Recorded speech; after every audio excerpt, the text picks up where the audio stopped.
47 ہجری کا رمضان اہل بیت پر قیامت بن کر آیا۔ 19 رمضان کی صبح باقی دنوں سے مختلف تھی، کیونکہ 19 رمضان کی فجر اولاد علی کے لیے قیامت سے کم نہ تھی۔ تاریخ کہتی ہے امام علی جانب مسجد ہوئے، آپ مسجد میں آئے اور گلدستہ اذان پر آ کر 19ویں رمضان کی اذان دی کہ مسجد میں اوندھے منہ لیٹا عبد الرحمن ابن ملجم سو رہا تھا۔ آپ علیہ السلام اس کے قریب گئے، اس کو اٹھایا اور کہا نماز پڑھو۔ ابن ملجم کو اٹھا کر آپ اپنے مصلی پر آئے اور نماز پڑھانا شروع کی۔ پہلی رکعت کا پہلا سجدہ تھا کہ اتنے میں ابن ملجم اپنی صف سے اٹھا، اپنی تلوار کو فضا میں بلند کیا اور فاتح خیبر کے سر پر وار کر دیا۔ یہ وار ٹھیک اس جگہ لگا تھا جہاں جنگ خیبر میں آپ کو زخم آیا تھا۔ جس تلوار سے آپ پر وار کیا گیا اس تلوار کو 1 مہینے سے زہر میں بجھایا ہوا تھا۔ بس امام علی علیہ السلام کے سر میں شگاف ہو گیا اور فضاؤں میں قد قتل امیر المومنین، قد قتل امیر المومنین کی صدائیں بلند ہونے لگی۔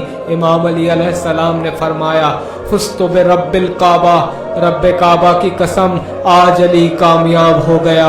آپ نے فوراً مٹی سر میں ڈالنا شروع کی اور زخم کو بھرنا شروع کیا اور کہا بیٹا حسن نماز کو مکمل کرواؤ۔ بس نماز مکمل ہوئی اور ایک گلیم یعنی موٹی چادر کو منگایا گیا، آپ علیہ السلام کو اس میں لٹایا گیا۔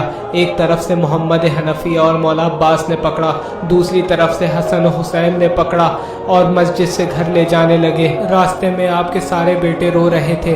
آپ علیہ السلام نے کہا بیٹا صبر کرو، جو حق پر ہوتا ہے اسے یہ دن دیکھنا ہی پڑتا ہے۔ آپ علیہ السلام جیسے ہی گھر پہنچے اپنی بیٹی زینب کو دیکھا، وہ علی جو اب سے کچھ دیر پہلے اپنے بیٹوں کو صبر کی تلقین کر رہا تھا وہ خود زار و قطار رونے لگا۔ اب وہ مرحلہ آیا کہ طبیب کو بلایا جائے۔ طبیب آیا، طبیب نے آپ کا زخم دیکھا تو اپنا امامہ زمین پر پھینک دیا اور مولا حسن کو بلا کر کہنے لگا آپ کے بابا کے پاس وقت نہیں، مگر درد میں کچھ افاقہ ضرور ہو سکتا ہے اگر ان کو دودھ پلایا جائے۔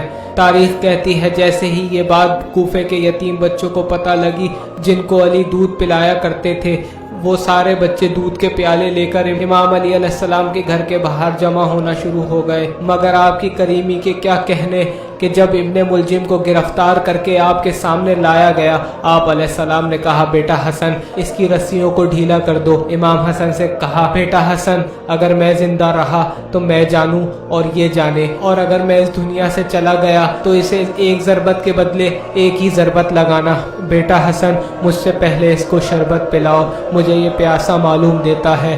امام علی علیہ السلام نے ابن ملجم کو مخاطب کرتے ہوئے پوچھا اے ابن ملجم میں تیرا اچھا امام نہ تھا جو تو نے میرے بچوں کو عید سے پہلے یتیم کر دیا؟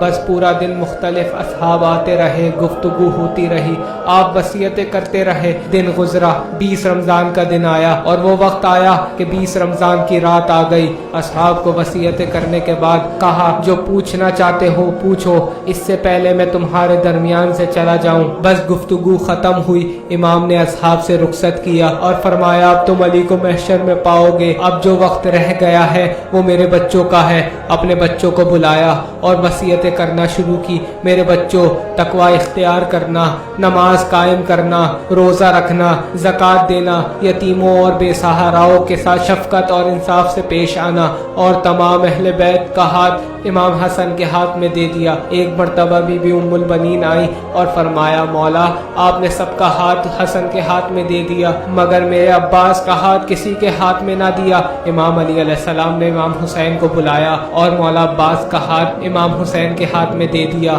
20 رمضان کی رات گزری، 21 کا دن آیا، ظہر کے وقت کے قریب امام حسن کو بلایا، کہا بیٹا حسن تکیے لگا دو۔ تکیے لگائے گئے، آپ علیہ السلام لیٹ گئے، ذکر الہی کرنا شروع کیا، ایک مرتبہ بآواز بلند پڑھنے لگے۔ ابھی کچھ دیر ہی گزری تھی کہ آپ کے ذکر کی آواز آنا بند ہو گئی۔